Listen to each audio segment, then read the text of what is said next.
optical see-through device.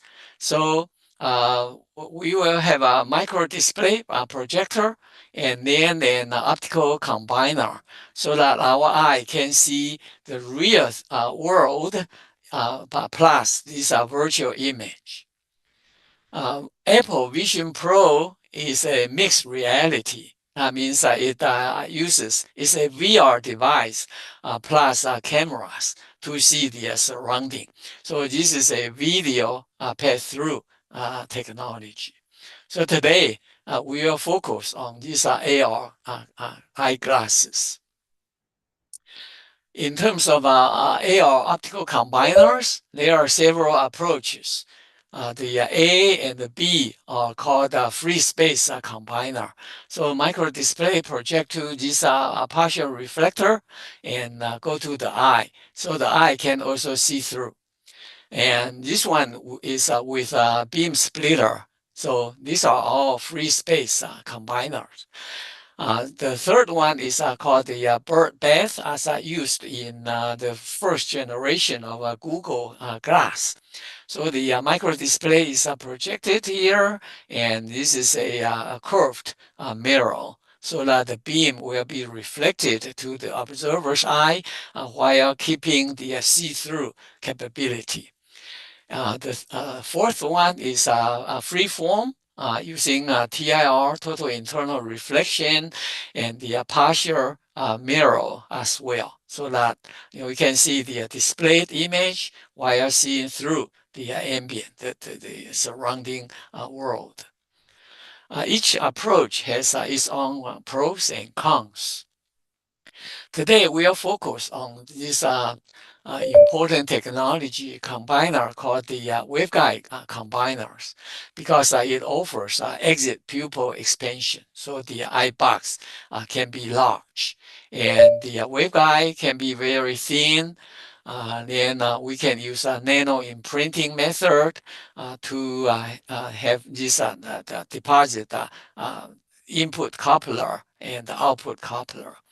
However, for the Meta Ray-Ban glasses, they are using this reflective waveguide. The beam is coupled into the waveguide, going through TIR several times, and then there are partial reflectors, as shown here. So the beam coupled by folding, grating, and illuminate here so that we can see through. And this is the diffractive waveguide. So Lumos and the Meta are using reflective waveguide. Magic Leap, Dispelix are using diffractive waveguide, and several other companies. The difference is on the thickness. For freeform or bird bath, they have a higher efficiency. However, it's bulkier as compared to these diffractive waveguide-based AR glasses. So we want to make it stylish and lightweight so that we can wear it a whole day. So in terms of field of view, then if we have a single eye monocular, it looks like that, right eye. So for binocular, it's about 70 degree or so. So this is the overlapped area for both eyes. We call the binocular field of view. And our eye also has a very specific feature called fovea. So our fovea region vision is only about 3 degrees. Okay, so but we would like to design a horizontal field of view around 70 degrees.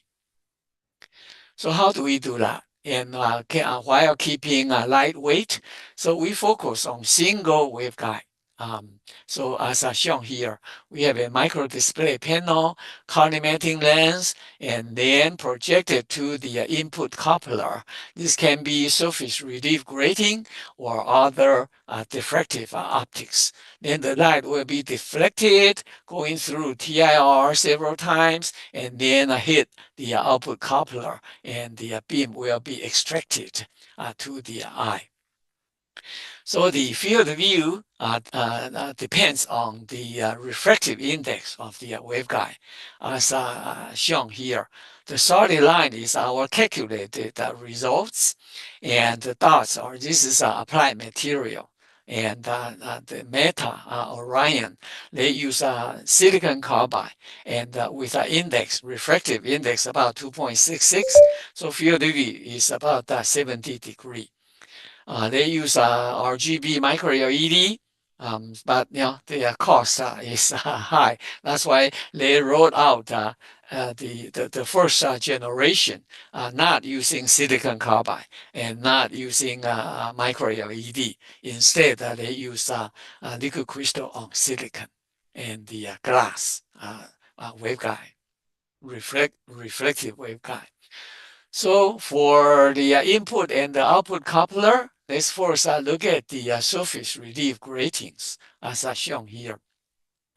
If this is a rectangular grating, then the incoming beam will be deflected to zeroth order plus first order, negative first order. So we like to have a single order. So we normally use a slanted and the rectangular surface relief grating. Okay, several options here. But the general problem of surface relief gratings are shown here. First, let's look at this spectral bandwidth. Because our input light will be RGB, so it will be quite broad. But for this surface relief grating, if we want to get a high efficiency, then its bandwidth, spectral bandwidth will be narrow, as shown here. If we want to get over 80% efficiency, then the spectral bandwidth is only like plus minus 30 nanometer. And the angular bandwidth is only plus minus 4 degree. Now, as I said, we would like to have cover the entire eye box. So we can use AI to assist the SRG optimization to get broadband and also wide angle. My group recently proposed some structure and did a simulation to confirm that. So our goal is to get the broadband and the wide angle surface relief gratings. So as shown here, there are 5 structures. The first one is a bare trapezoidal royal shape surface relief grating. The second one is with a coating and 2-layer coating, and this is a 2-layer surface relief grating. We call the gradient index with N1 1.78 and N2 2.48. We also tried the third layer, but we don't see much improvement, so we stop here. Regarding to the average diffraction efficiency, as shown here, the 2-layer, the gradient layer, SRG, also shows much better, higher efficiency and also better uniformity. So I think this structure holds great potential to enable both high efficiency, diffraction efficiency, and also much better uniformity. So what are the problems, challenges about the diffractive waveguide as shown here? Is light leakage at the input coupler. If we use a surface relief grating as an example here, right? So if we magnify it, then it has a couple of millimeter wide, and if the light is from the right-hand side, that's okay. Then it will be deflected and then propagate through TIR. But what if the light that is on the left edge? So this light will be deflected and then TIR and then hit the grating the second time. And then you see that this is reversed so it will have a large light leakage. This is measured. The light leakage is about 80%. So this causes severe eye glow, as shown here. And if we want to optimize the efficiency, then we may lose uniformity. If we want to get a good uniformity, then we will lose light efficiency. So this is a dilemma for all diffractive waveguide to overcome. My group first discovered this slanted um, uh, polarization volume grating. It's a reflective.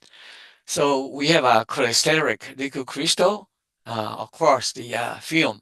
And as shown here, it has like a grating pitches as shown here. So if the incoming light is right-handed circular polarization, then it will be transmitted. If it's left-handed, then it will be reflected. Not only reflected, but also with a nearly 100% efficiency and a very large diffraction angle. This is so important to sustain the TIR in a waveguide. And recently, my group discovered another very interesting phenomena using the PVG.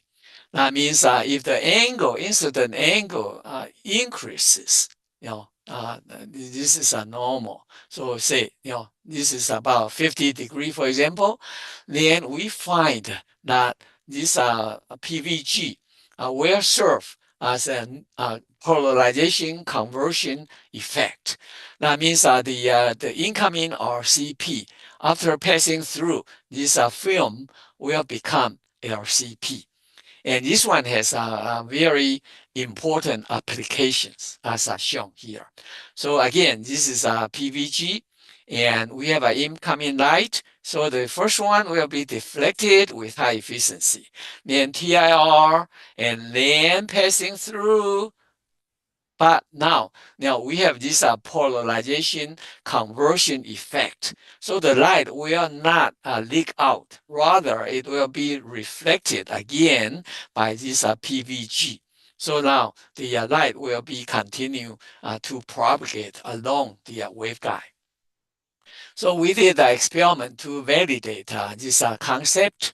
And here, if we increase the film thickness, then we can get nearly 100% diffraction efficiency. For the second interaction, then if we design this film, the D delta N correctly, then as shown here, right? If we get increase the film thickness from 2.85 micron, it has a large leakage, about 80% light leakage, and now it's reduced to 1.3%. So that will eliminate the eye glow problem. Also, it improves the efficiency by 2 times and field of view uniformity by 2.3 times. This paper was published late last year, and our patent was issued last month. And my former visiting PhD student, now a professor at Southeast University, Professor Wang Yishi, he established a company called Parallel Vision, and using this PVG as the input and the output coupler. For this monochrome AR glasses, his company uses green micro LED, and this is outdoor. You see a very good ambient contrast ratio. For the color one, full color one, they use PVG, diffractive waveguide, using liquid crystal on silicon as the light source. So we'll come back to describe the light engine. So the first one is LCOS, liquid crystal on silicon, then digital micro mirrors, laser beam scan, and emissive display like a micro LED or micro OLED, organic LED. Thermal effect is an important issue, as shown here. If the power consumption is 1 watt, then the temple has a temperature which is very close to our body temperature. But if the power consumption increases to 5 watts, then the ear here, the temperature will go up to like 51 degree. So it will feel very warm already. And moreover, it consumes more power. That means shorter battery life. So it's important to keep in mind that we want to design an AR glasses with a power consumption less than 1 watt. So for let's discuss full color micro LED first. This is a very good technology, has great potential. But there are 3 types of micro LED that can achieve full color. The first one is RGB separated. So we have to use 3 waveguide, each one for each color. Another one is the RGB pixels in parallel, so that then we can get a full color. However, its volume and the panel size will triple. So another choice is to use RGB micro LEDs, but combined with S cube, as shown here. S cube RGB micro LED, and then X cube integrate. And however, it requires a pixel registration or alignment between RGB micro LED panels. As the pixel size decreases to like a 2.5 micron, then this pixel registration becomes a challenge. Moreover, as the pixel size decreases, then the efficiency of a micro LED drops dramatically, as shown here. So the reason is because the sidewall defects, as shown here. In the middle, it has a very high efficiency. But near the edges, the boundary, then you see that there's almost no light. So as shown here, if the pixel is 10 micron, then the sidewall volume is probably 54%, and sidewall has defects. If the pixel is reduced to about 5 micron, then the sidewall ratio increases. That's why the micro LED, its light efficiency strongly depends on the chip size. So this is the Radial product on the using the AR glasses using RGB micro LED. We were fortunate to have Nathan Young from TCL Radial visiting us last year, and he showed us their product. So in the like office or conference room setting, then the ambient light is about 150 nits. So we measure its ambient contrast ratio is about 10:1. So we can see the image very clearly. But we took it to outdoor, in Orlando, Florida, the Sunshine State, and the outdoor brightness is about 9,000 nits. And the ambient contrast is less than 1.5. I'm going to play a video for you. Watch carefully. We can barely, we can hardly see the image. We display the same image. Okay, let's play again. Oh, sorry. Yeah. Oh, okay, that's it. Yeah, but Jaybird is make a remarkable progress for its Hummingbird. Now they boost the brightness to 6 lumens and 6,000 nits. So if the ambient light is 10,000 nits, and if the display to the eye is 1,000 nits, then I calculated this ambient contrast ratio is actually only 1.2.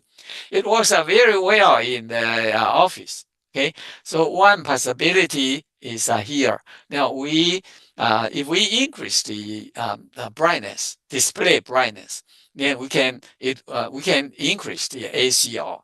However, it will increase power consumption.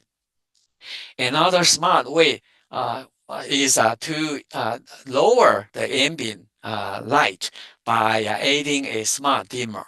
Actually, Meta has already used this smart dimmer. So is Magic Leap. So then we lower the ambient light brightness. So effectively, we can also increase the ambient contrast ratio. And they did a clever demo, right, as shown here, because we supposed not to see anything with ACR 1.2, but the images are very clear here, right? But they project the image on the sheets. If we project the image here, then we may not be able to see it as shown here, right? Yeah. Okay, so the reason why that micro LED has needs to improve its efficiency. Moreover, the optical design like E10 is needed. So the micro LED, is like has a large divergence angle. So its E10 is quite large, almost twice larger than the waveguide E10. So a lot of light is wasted without being coupled into the waveguide. So now we have to design, for example, for this elegant LCOS panel, then the E10 matches well with the waveguide E10. Otherwise, the most of light will be wasted. So for micro LED, we must have a micro lens array to confine the LED profile, right? So as shown here at 50%, then for the green and the blue, we have a plus minus 30 degree.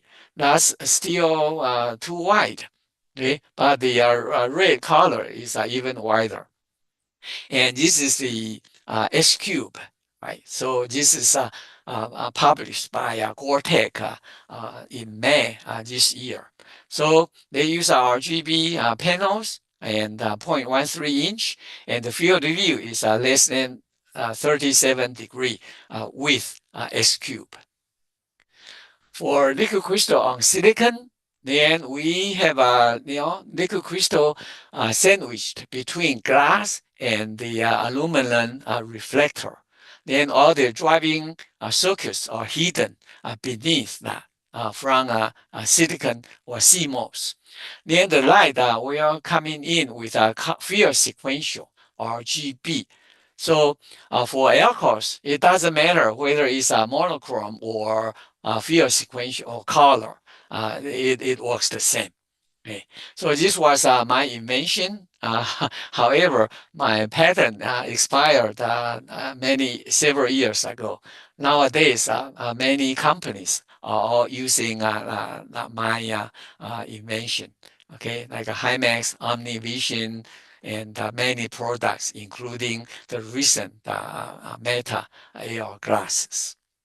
So that's my charitable contribution to this AR industry. So Magic Leap, because my former student carried our idea to Magic Leap, so they are the first one to remove the PBS, polarizing beam splitter.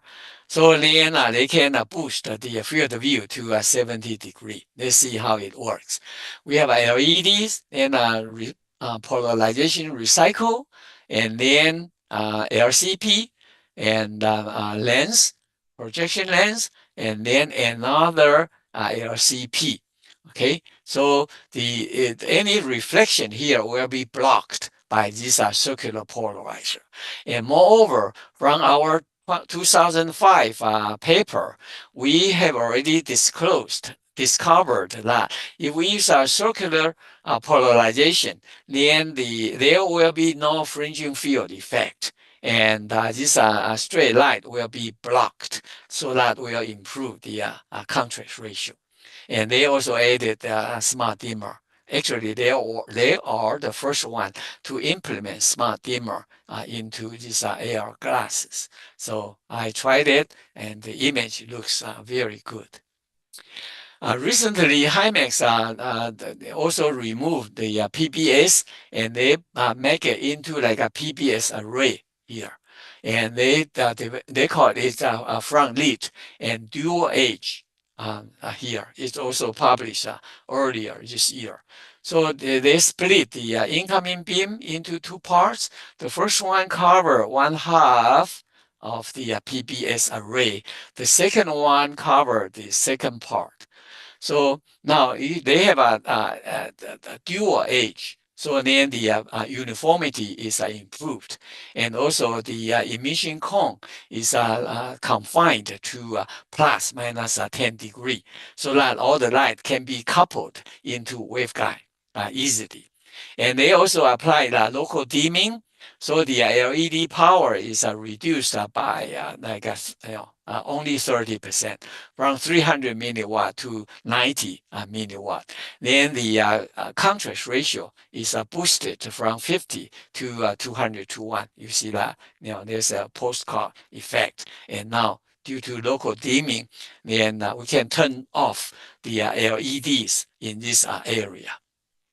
So this is a video from Himax AR glasses prototype. They use a butterfly approach developed by Gore-Tex. And one thing to point out is that the total volume is only 0.33 cc, including the projection optics. So this is amazing. Very lightweight and very small volume. Elegant is another one applying local dimming, and not only local dimming, but with also like a color control to reduce the power dramatically. They save the power up to like a 73%. So this is amazing. So originally, this is their LCOS power consumption, and this is a micro LED full color.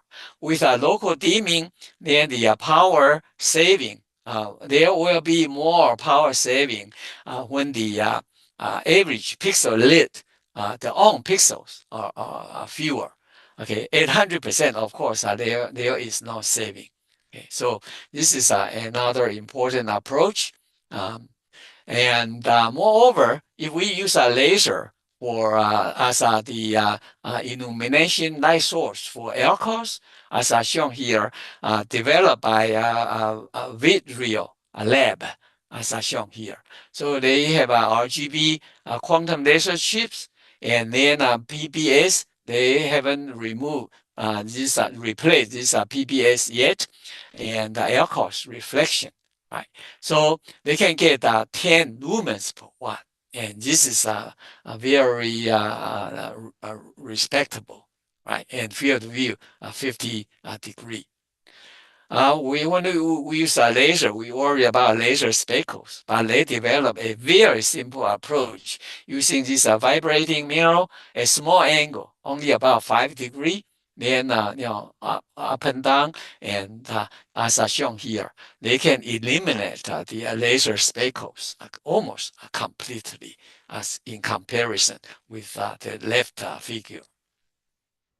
So now, if we compare all the light engines, so this is a Himax dual edge and the front lit, and it has only 0.33 cc. Its efficiency is only 3 lumens per watt. In comparison with this PPS is higher. But if we use a laser, and we can get, this is a double, slightly more than double as expected, because LCOS requires a linearly polarized light. By using laser, we can use a linearly polarized light. For the X-Cube 3-panel micro LED, then its efficiency is needs improvement. Moreover, its APL average pixel lit on pixel less than 25% because there's a severe thermal effect if we turn on all micro LEDs. For the quantum dot, then the photostability issue remains to be tackled. So there's a promotion by Meta, Barry Silverstein. Last month, he coordinated a meeting, workshop on laser displays, and I participated, gave an invited talk there. And their vision is to show that LCOS, the micro LED, and then laser. But we don't know what time this will come true. So let's take a look on how great the laser display could be. So laser beam scan has been used in HoloLens too, right? So that was many years ago. So for micro LED, the light radiation pattern is large, divergence is large. LCOS is better. Then the laser beam scan can be very collimated, right? So the waveguide thickness can be very thin. And we have RGB and using the mirrors, the vibrating mirror to get a zigzag raster scan. This is developed by Augmented company. So we calculate the power consumption of this laser beam scan. It consists of two parts. One is optical power and electrical power. Without going into detail, please refer to our paper. Okay, I'll show you next slide. Then we find that overall, to achieve 100% APL and 3 lumens, then the total power consumption, including optical and electrical, is only 343 milliwatt. The MEMS is power consumption is negligible. And they also improve their image quality as shown here. So this is a very recent results. So now let's compare those light engines as shown here, published earlier this year in Advanced Photonics. For detailed calculation, please refer to this review paper. So over here we only discuss a few some promising light engines. Suppose we compare it 3 lumens and 1K by 1K resolution. So laser beam scan has the lowest power consumption, followed by monochrome green micro LED, and this is LCOS, okay, liquid crystal on silicon, full color, okay, and this is full color X cube micro LED. So it exceeds 1 watt as indicated here. Of course, we want to continue to lower the power consumption.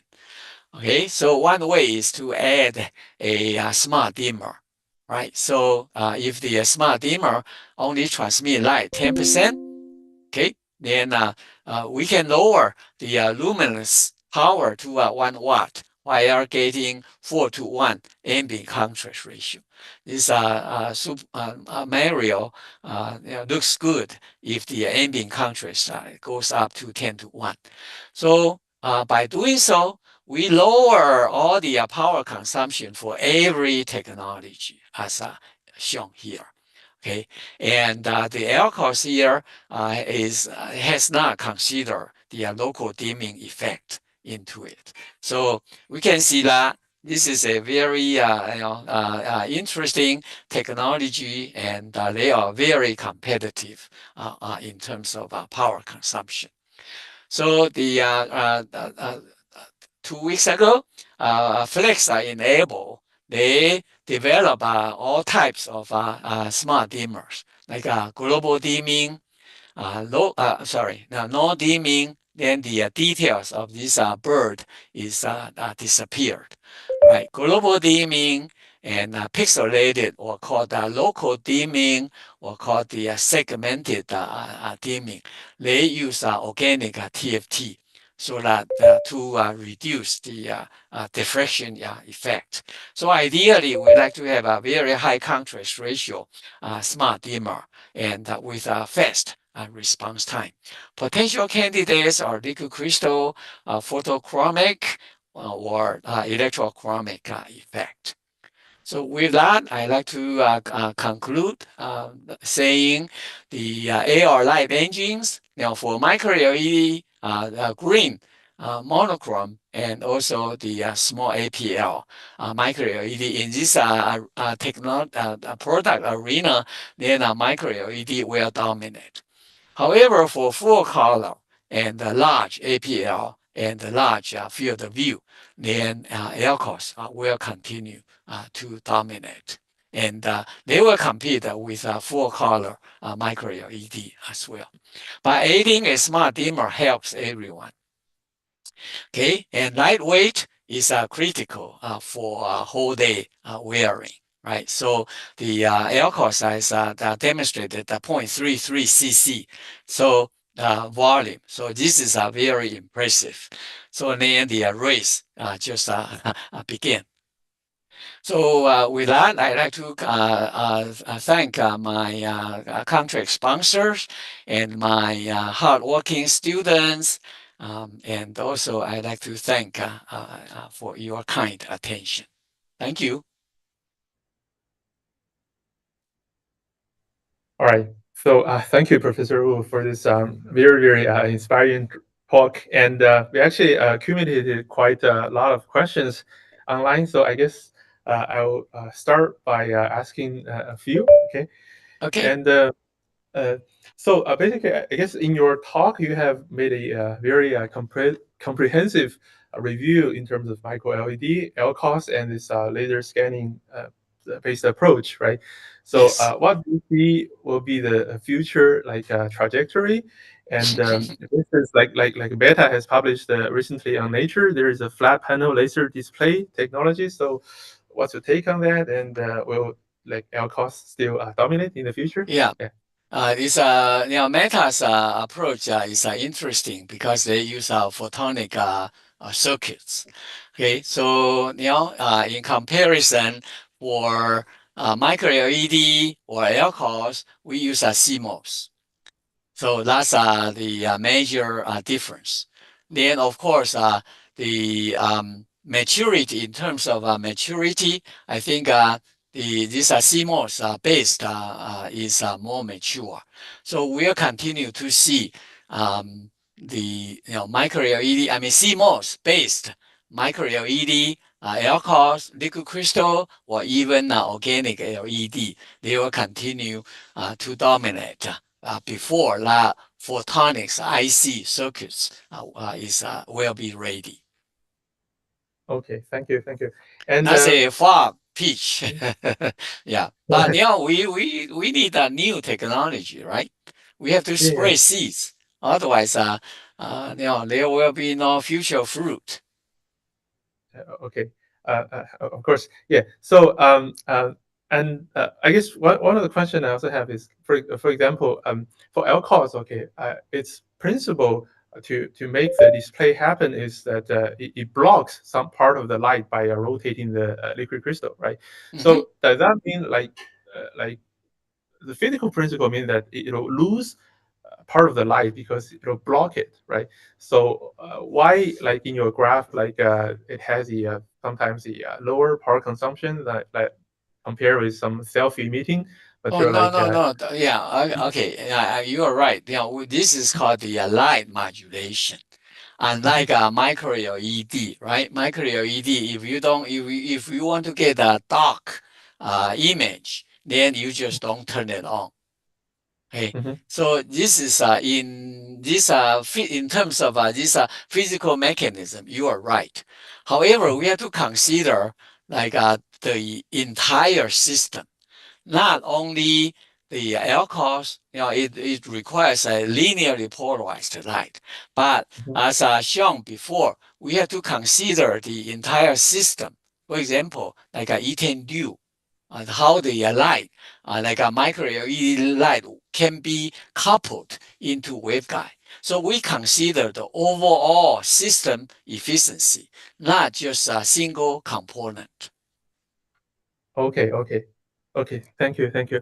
And I've seen quite a few questions about this surface relief grating based Mhm. technology.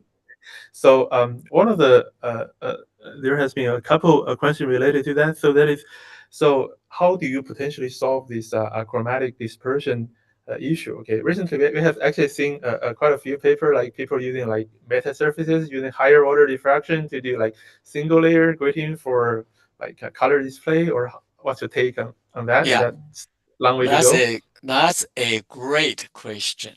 Now, Mhm. for all the diffractive devices, color dispersion is always a big issue. This is a long-standing problem for the past many years, right? So yes, for sRG or PVG, we may have actually my group. My entire group is devoting. We just finished the simulation program, starting from micro display, then the input output coupler and folding grating, so on and so forth. So now we are tackling this important issue. Okay, so you can see the philosophy that why Meta in the first generation they use this reflective waveguide because it's achromatic. Okay, so there's no color dispersion issue.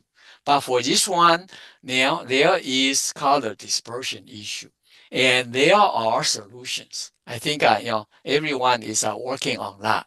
And I saw the very recent prototype demo from a company, and this color dispersion issue has been suppressed dramatically. We are working on that too. I hope next Oh, time I will have a good result to share with you. yeah. So yeah, we look That's a forward. very important issue. Okay, okay. So another question related to this surface relief grating is, so how about the limit to the color uniformity? Is there any good way to to control the light leakage to a level that is maybe comparable to the waveguide of he referred to a company called Lumus? Mm. Yeah. Well, Mhm, Loomis is using reflective waveguide. So, I mhm, mean, that's a clever approach, except the fabrication is very complicated, yeah, right? So yeah. that's why people turn to like a diffractive waveguide because the processing, like a nano imprinting is compatible with semiconductor industry. Okay, that's why if we want to have like a million AR glasses, right? So we have to be able to manufacture it, and the reflective waveguide will be very. I mean, it is great. However, the fabrication is more challenging. So then, that's why the diffractive waveguide comes into play, and many companies are now devoted their resources into diffractive waveguide. But as shown here, now we are able to get the broadband and the wide angle sRG, right? Of course, as you mentioned, like meta grating offers another opportunity as well. Okay, Mhm. we are doing simulation on that, and we hope to find a good results to like if we cannot eliminate it, at least we can suppress it to a certain level, acceptable level.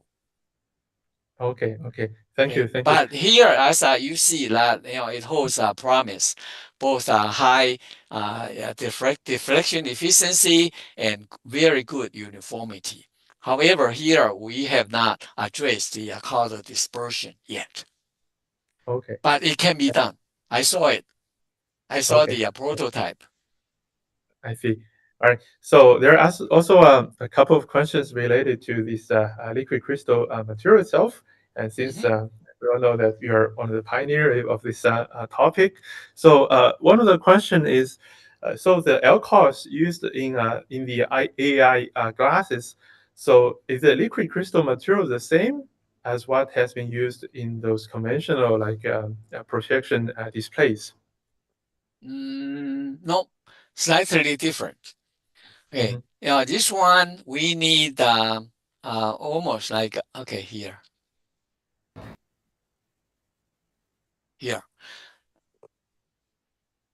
we need to get a very high frame rate in order to eliminate or suppress color breakup. Okay, so in traditional or conventional projector, many of them are using LCOS or some of them are using transmissive devices. Okay, for Hmm. this one, the cell gap is about 1 micron or so, or 1.2 micron, in order to get a very fast response time. Actually, we just wrote a manuscript with a kilohertz frame rate. Okay, and we collaborate with a liquid crystal company, so we are able to demonstrate a sub-millisecond response time. And so here, the material um, is still quite stable, of course, right? But Hmm. it's not exactly the same as the one we used for a projector, depending on what type of projector. If we use Hmm. LCOS, then yes, we can use lower birefringence material because they don't need such a fast response time because they can use 3 panels. Okay, Hmm. so then the response time we don't need the field sequential color, but here we use a field sequential color, and we want to get a very high frame rate to avoid or to suppress color breakup. So that's why the cell gap is thinner, and we have to use a slightly higher birefringence material. They are still stable, but the material-wise, they are not entirely the same. Hmm. Okay, I see. So there's another question related to the liquid crystal material. So that is whenever, let's say, people get into this field, start using liquid crystal, they just buy that something called E7, right? You're Oh very familiar no. with that. Yeah. But Yeah. like they're asking, like people are asking, so is there any other material that has similar parameter, but just simply with lower viscosity? Oh, compared to E7? Yes. Uh-huh. Oh, okay. Now E7 is not used. I mean, it was used early days in wrist watches. Okay, those the response time as long as it's faster than 1 second, that's okay, right? But Hmm. nowadays for both liquid crystal display in our computer, iPad, TV, their birefringence is only like a 0.08 Hmm. and very low viscosity. Okay. So because the cell gap is about 3 micron, but Hmm. for AR glasses, then the cell gap here is about 1.2 or 1 micron. So Hmm. we need to use a slightly higher birefringence liquid crystal. We can still get a very low viscosity, but not E7 type because E7 is like a cyano-based liquid crystal compound, so its resistivity is not very high, only 10 to the ninth or 10 to the 10th. For TFT, we must have a resistivity as high as 10 to 13 or 14 ohm per square. Okay, I see. So they So are totally different type of liquid crystal materials. okay, okay, I see. I mean, they're much better than one than that already, right? So there's another maybe more technical question that is, can you comment on how to potentially measure the like the inertia force of liquid crystal? Oh, Uh, inertia. Yeah. I did that maybe 30, 40 years ago. Mhm, This is small because mhm, the I is like a m or square, right? So the mhm, single molecule, this is difficult because we always consider the assemble of a liquid crystal molecule, probably billion molecules together. So we cannot deal with an individual one separately. Now they are moving collectively. Thus, we have a short range interaction. That's why mhm, it's inertia is very difficult to measure, and also it's very small. So if we mhm. plug into that like a Frank equation, then it's negligible. So most of them, we just simply ignore this inertia in comparison with the viscosity. That's lot. Okay, Okay. so the molecular and liquid crystal inertia effect is negligible. It's very small. Okay. I see. Yeah, All we right. measured it So many years ago. yeah. So I guess there's one more like more holistic question that is, so what do you see the biggest challenges for the AR glasses to be commercialized or to be more widely adopted? I guess it's already commercialized, right? But for its wider Well, adoptions, what's the biggest still challenge there? small scale, right? Although Ray-Ban glasses, AI Ray-Ban glasses are sold like by a million, a couple of millions per year.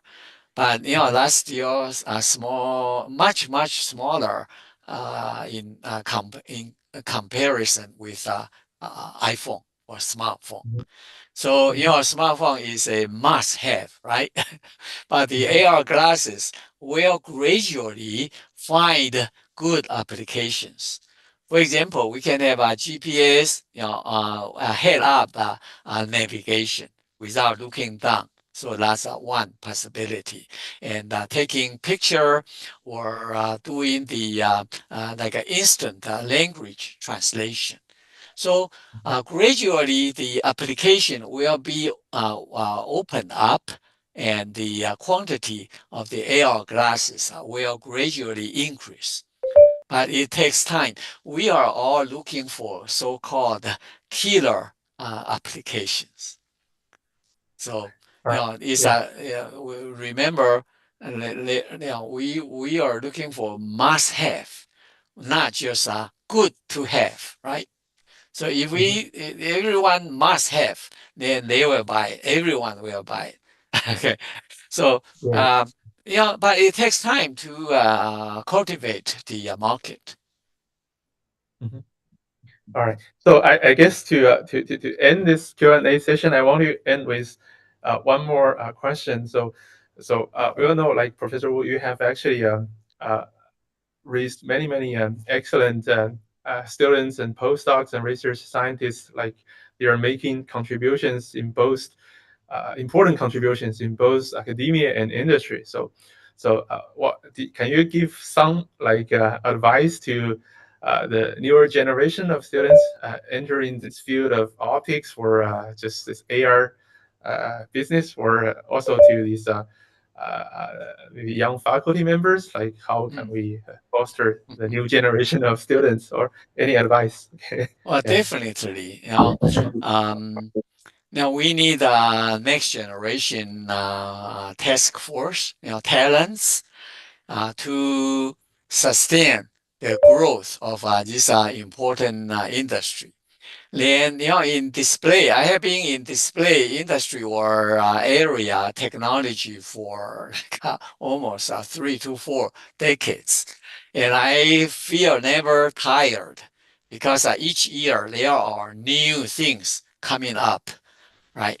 So for so far, last week, I mean, I just graduated my 45th PhD students. And so far I have 17 students working with Apple and 10 with Meta. several with Google, all major display companies in the US. A few in academia. Okay, but our patient is very important, because nowadays, for example, in like a TSMC, right? I mean, AI or the AI chips, semiconductor, this industry is like 5 times larger than a display industry. So we have to know that. Okay, but if you are young people, young students, if you are interested in display, then this is I think this is a very good field. It integrates physics, materials, chemistry, optics, and electronics. Everyone can contribute. Then if one field, one area got breakthrough, then the entire field, the frontier, will expand.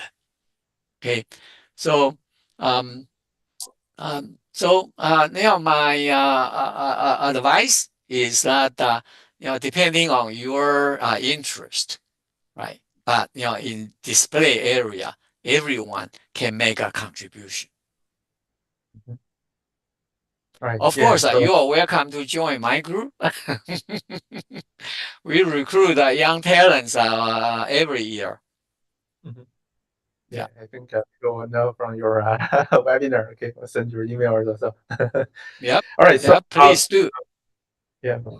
Yes, that kind of concludes the webinar, and really thank you so much, Professor Wu, for sharing your insights on this new developments of all this display technology towards the next generation of AR glasses, and we look forward to more exciting developments in the field and also in your group for years to come. Okay, thank you so Thank much. you so much. It's my pleasure.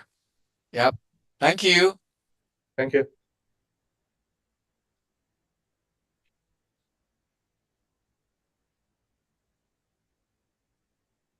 Okay. Bye. 拜拜。我们还在直播吗？现在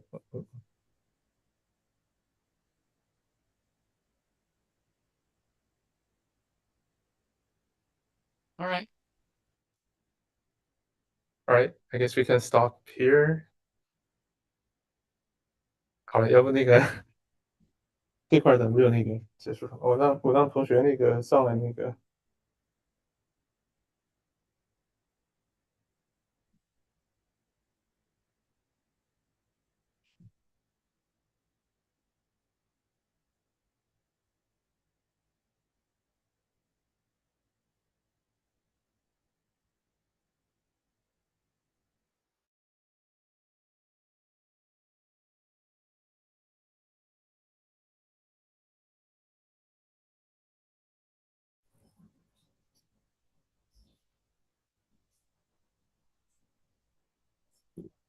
嗯，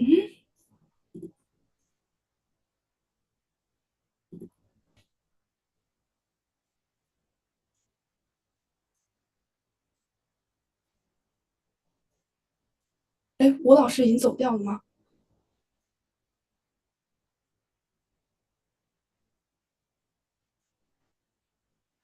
好的。